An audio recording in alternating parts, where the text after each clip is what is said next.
Salut, c'est Raphaël et bienvenue dans ce débrief de l'actu des relations entre la Suisse et l'Union européenne.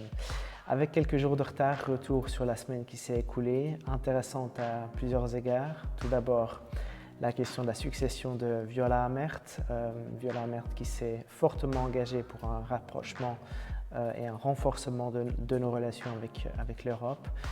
La question est maintenant ouverte de savoir si les personnes qui souhaitent lui succéder le seront tout autant. Certains en doutent, donc affaire à suivre et surtout à voir quel impact ça aura sur la dynamique au sein du Conseil fédéral. L'autre point intéressant, c'était la semaine passée la réunion de l'Union suisse des syndicats et de travail suisse.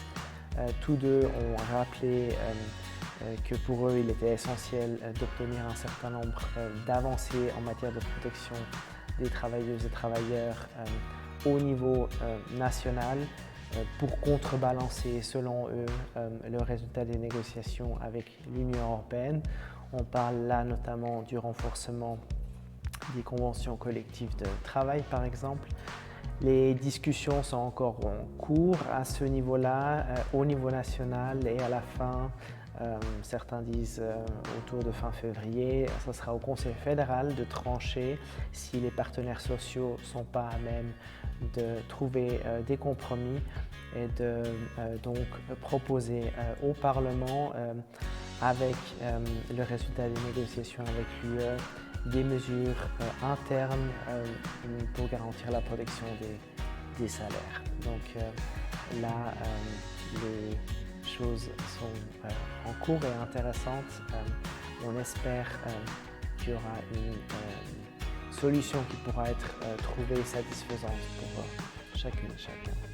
Enfin, la semaine passée, un certain nombre d'interventions de nos conseillers fédéraux, notamment le conseiller fédéral en charge des affaires étrangères et du dossier européen, Ignacio Cassis, à Lausanne. C'était jeudi matin.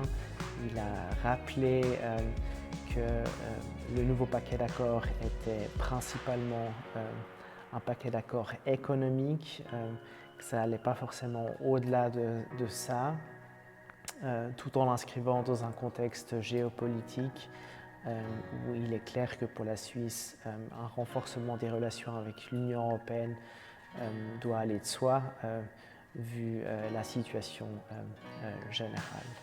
Donc un engagement et une prise de parole publique sur cette question, comme il ne le fait pas forcément souvent, une prise de position intéressante, mais qui peut-être pourrait